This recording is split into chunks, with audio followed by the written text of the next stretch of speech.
Hello, hello, ladies and gentlemen. This is again Mitzi, and this is Mitzi. Let's think about it. Today we are thinking about money magic. That's a thinker. So I had to bring back Lynita to be a returning guest because I had such a great time the first round that I was like, round two, bring her back because I want to pick her brain.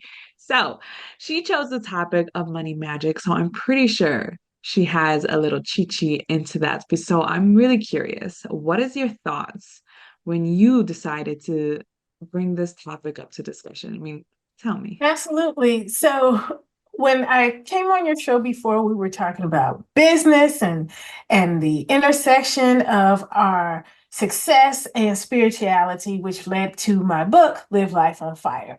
But there was a period of time after writing the book and releasing it where I was laid up from a complication from a surgery I'd had years ago, right?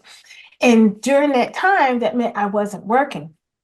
And I was thinking about the fact that, you know, I had developed these methods of getting back on my feet as an entrepreneur, as a small business owner, that I think that other people really need.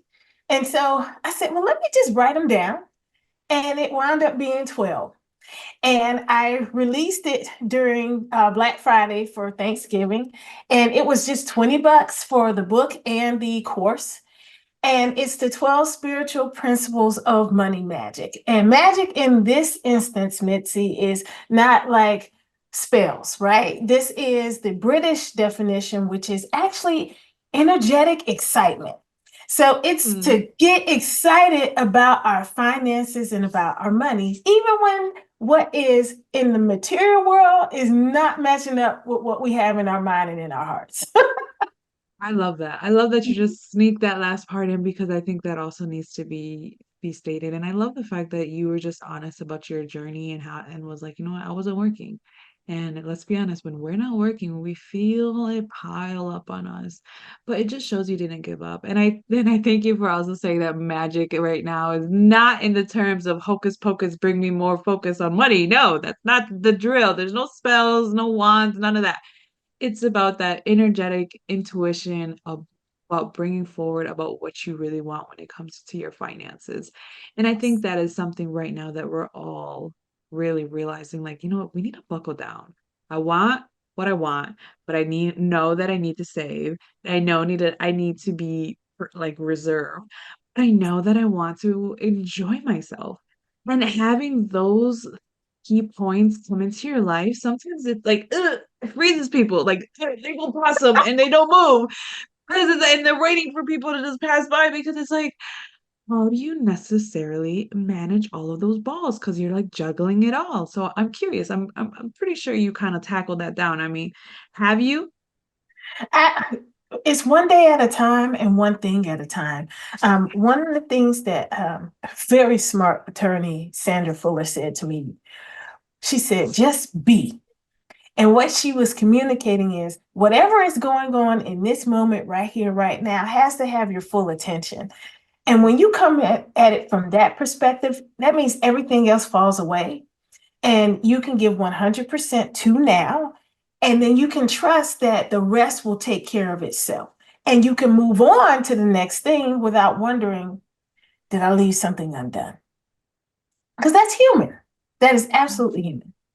Absolutely, absolutely. Mhm. And what are those 12 points? Absolutely. So, the 12 spiritual principles of money magic, these are all things we've actually heard before. I am just dropping either money or finance into that thing. So, like, number one is your finances respond to strong emotion. And I know that that sounds weird, Mitzi, but if you think about the fact that when we're excited about something and we put, yeah, that's right, and we put everything behind it, it just feels like our money goes a lot further than when we're afraid and we're holding on to it and we can't tell which way we should go. And that Exactly. which way can be regarding a bill, it can be regarding an investment, or it can be regarding self care. It doesn't Yeah. matter how big or how small it is, but your money does what you tell it to do, and it is going to act in the same spirit and interest that you do. Hmm. That is very nicely said. Because I just finished reading a quote and I want to share with you this quote if you don't mind. And I would Yeah. like to know more of your thoughts because it kind of goes in the lines of what you just said. And that just right there just brought a light bulb because the fun thing about living life, if you're constantly trying to learn something, Mhm. you'll come across other things while you're living your everyday and it's like it'll connect. You know what I Yeah. mean? It'll like, oh, okay, now it makes sense. So thank you for making it make sense. So, so one of the quotes it says is, money is only a tool. It will take you wherever you wish, but it will not replace you as the driver. So what are your thoughts on that? I think that that flows very well here because Yeah. that is absolutely true. If we start looking at our money with the same interest, then we will look at it as we do a car, as we do our clothes, our house, even as a pencil or a pen. These are things for our use, for our enjoyment, for our protection, for the things that we want in life. That's all it is for. It doesn't define us, we define it. I love that. I love that. So I guess it leads to my next question. When do you think that people finally get that moment, that epiphany moment that I should have had a V8 moment where they need to change their finances. You know what I mean? Like some things like, "Ugh, what pasta mode again? You know what I mean? What? Something needs to change. So, in your perspective, when do you think that really happens?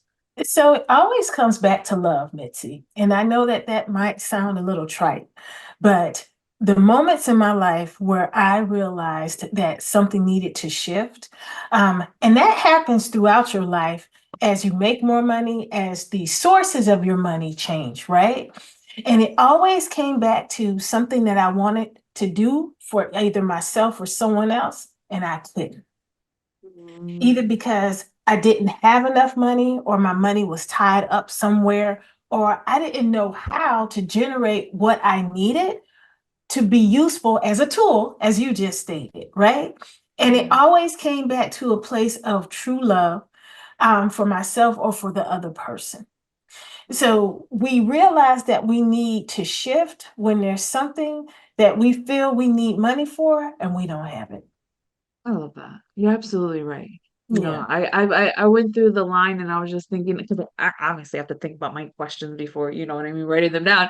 So I was thinking about it, like, when was it really for me? And when you said it in that manner, I was like, oh yeah, that's when it was. You know what I mean? That's when I realized you are absolutely right. Love and doing something for someone, wanting to do it out of your goodness, out of your heart. And that's rare for a lot of people. But when you are that type of person, like myself, and I'm assuming like you, where Yeah. we just have that gut feeling where it's like, we need to do something for you. You know what I mean? I don't know why, Yes. but it's in my heart. Like, this is meant for me to help you. Yes. And when you know that you can be a tool for an let's be honest, God using you as an open vessel to use Mhm. you to do something for somebody else, because that's how I see it and how I interpret it. So when you're able to do that, and it's a beautiful feeling, but when you're stuck and you're like, oh, I didn't prepare for this. And then it reminds me of the Bible when they said preparation is better than procrastination. So for Yes, me, I always have to remind myself you have to prepare because you don't know when God's going to need you to do something. You know what that's I right. mean? And that does so much for us. It's like when God needs me to do something for someone else, it's like, how dare I say no? You know what I mean? Like Mm, how could I say mm, no to God when God's done so much for me? So it's yes. just like I always try to prepare because if there's a moment you want to, you just, it's, I don't know, it just feels right. But, anyways, sorry, we got off topic. Anyways, let's bring Totally it back. on topic, sis. Totally on topic. Yes, right, we're back on track. So, there was another quote that I seen that was very interesting as well. And then the fact that you brought up earlier how your money shifts as you're growing, as you're evolving, as the years changing, as life changes, you know what I mean? Sometimes your money shifts. So I came across another quote. It says, if you don't get serious with your money, you'll never have serious money. So what Oh, I does that love that. really make you think about when you hear that? It reminds me of a quote by Reverend Ike, Frederick Iver Cotter, really long name. He passed, I think, maybe about 15 years ago, but his messages continue to live on. And what he said, if you disregard money, money will disregard you. That's Yeah. deep. And what he meant by that is whenever we just throw our money at something without regard to whether whatever we're investing in, because that's what it is, that they are worthy of that investment, that they're going to be good stewards over it, that is a disregard for money. And there is an energy that goes with that. And then it doesn't just stay with that one send off. It kind of pervades everything else that we're trying to do. And so, whenever I have had times in my life where things just do not make sense, they're not clicking, it's not coming like it should, people are paying late, not at all. I'm having to chase folks down with it. I pause and I ask, okay, where have I not been a good steward? And almost all the time, it comes back to this disregard. When people say, I just need $5, and you just give it to them and just like go on. No, no, no. You don't go to the grocery store, throw $10 at the front door and say, give me whatever groceries that you want. Well, that's kind of what we do sometimes when we are making donations, when people ask us for things and we don't get clarification as to how our money is being invested, because that's what it is. Oh, That's what it wow. is. That's very well spoken. Oh my goodness.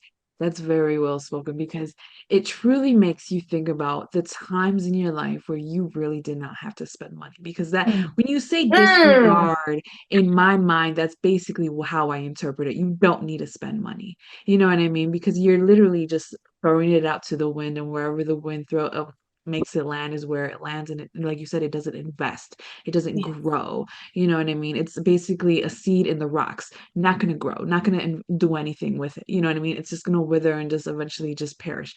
So when you said disregard, not only is it a strong word to use, it makes it very relatable because now it asks, now you have to self-reflect, have that moment, ask yourself, where have I been disregarding in my life? You know what I mean? Where have Mhm. I been uh, just not caring? You know what I Yeah. mean? And when you're able to acknowledge that, I think that's the biggest like step in realizing, okay, I need to buckle down. So then it goes back to the beginning of love because you can give somebody money and disregard it, but then you don't realize that 5, 10, 20, 30, 50, 60 bucks, because let's be honest, those people, they come back for more and they see you as their lifeline. And it's like you can't be somebody's lifeline when you also have to be your own lifeline and your Yes. family. You know what I mean? Because for Preach, sis. me, Yes. for me, I see family as the people in your household. If you live in my house, you're my family. If you're not living in my house, you're my relatives. You know what I mean? You're related to me. So because of that, then you are not my main focus of who I need to focus on. You know what I mean? Because it comes back to, like you said earlier, that day-to-day practice. And it's like, huh, you really have to see how your money and the relationship you have with it has a really intermingle. That's the right word, intermingle in your life. So it's really, really fascinating. I'm so glad you brought that up. So I have one more quote. Okay, one more quote. Okay, so the quote is money. Oh wait, hold on. Let me. I can't read my handwriting right. Oh, okay. Okay, again. Money ensures your life, but it can never keep your life safe. Ah, Mm. that's deep. When I was seeing that, I was like, oh, there's so many levels you can go on that. So, Yes. what are your thoughts on that? What are you be thinking about when you hear that? So the first thing that I thought about was our home, because I was taught that you have to have a roof over your head, clothes on your back, food on your table, right? But a lot of times when we go out into the world, we are pressured into thinking that if we get this thing, if we're part of this group, if we have association with these people, then we have arrived. And I live on a budget. Most people that I know live on a budget no matter how much money they have. Mhm. And for us to be affiliated and involved in everything that comes to us all the time would require us to blow the budget. And Yep. some of us do. I know I have in the past. And the first things that get pushed to the side are the big ticket items, which normally is the house. Yeah. We will put our mortgage, our rent to the side so that we can be what we consider to be happy because we really just want to be loved. We want to belong. And we have been convinced by these very savvy marketing organizations that if we have a certain thing or look a certain way, that we will be happy. And then we have jeopardized and sacrificed the things that we need to live with dignity. Because it is very hard to be dignified when we don't have somewhere to live. It's Mm. hard to be dignified when we're hungry and our children are hungry.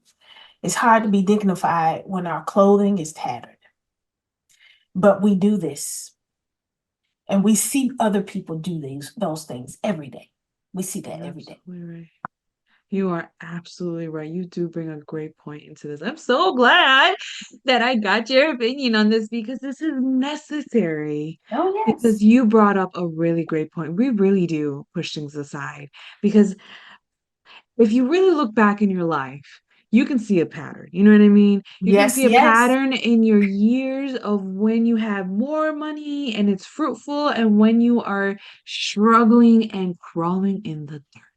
Let's be yes, honest. We all have those moments and we all have felt and if you haven't, well then you are just blessed and God bless you. And I hope you don't ever have to feel hunger, or ever have to feel homeless, or ever have to worry about finances. But if you have, then you know how it feels to go to bed hungry or just to be hungry for hours on end or to yes, stretch out one meal for the whole day, to yes, stretch out your dollar for 2 weeks when you know that barely lasts you a day certain days. You know what yes. I mean? Like Oh, yes, it gives you a different type of appreciation, but then it also gives you that fear.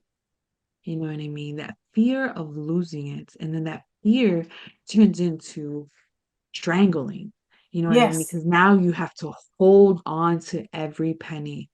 But then it's like you said, you're not recognizing how you said earlier, you're not recognizing where you're being disregarding with your money. yes, You're not preparing, you don't have that financial understanding.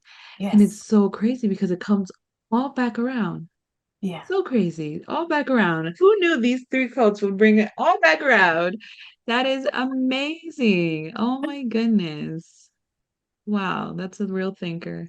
You're gonna have me thinking about this for Well, the rest of the good. weekend because this is money is a topic that everybody, like you said, everybody has an issue with.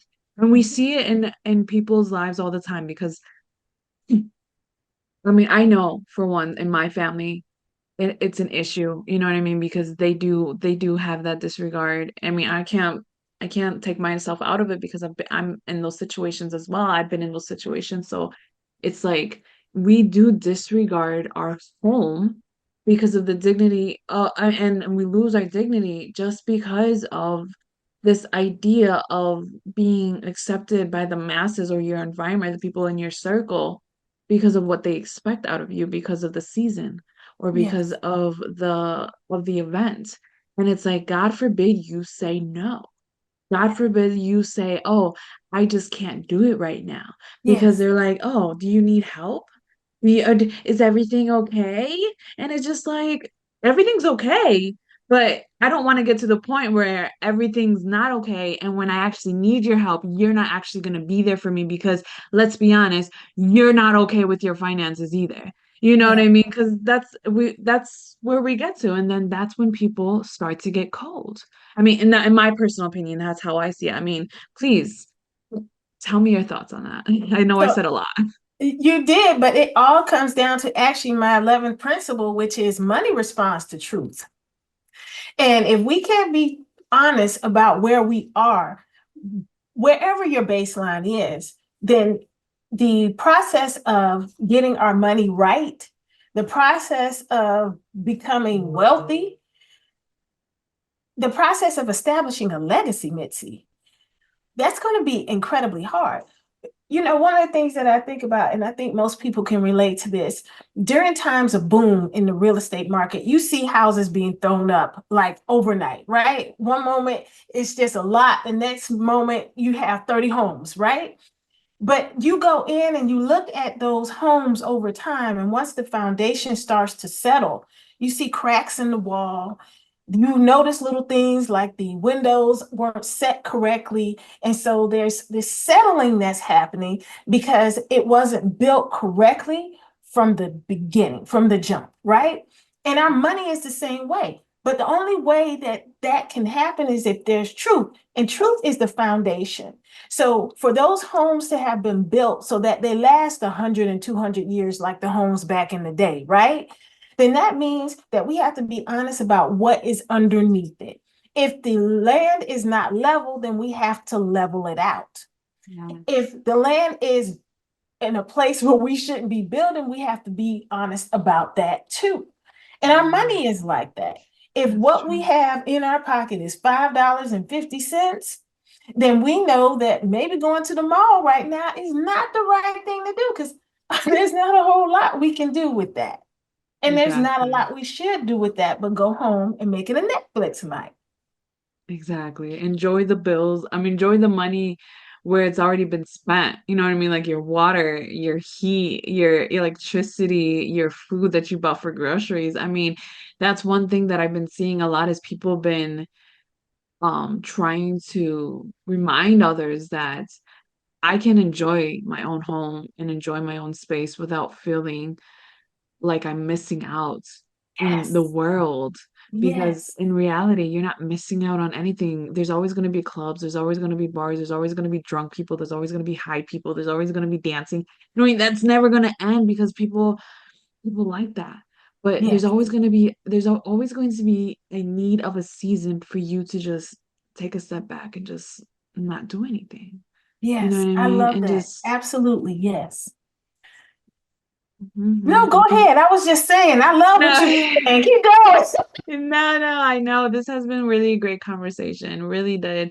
I mean, I feel like we can keep on talking about this for hours on end about life and just our journeys and money and people's relationship and ideas of it because this is a topic that a lot of people have issues with, a lot. And I've spoken with other people about money and the response and the views and just people's reaction to it is eye-boggling because I just realized like this is a greater thing.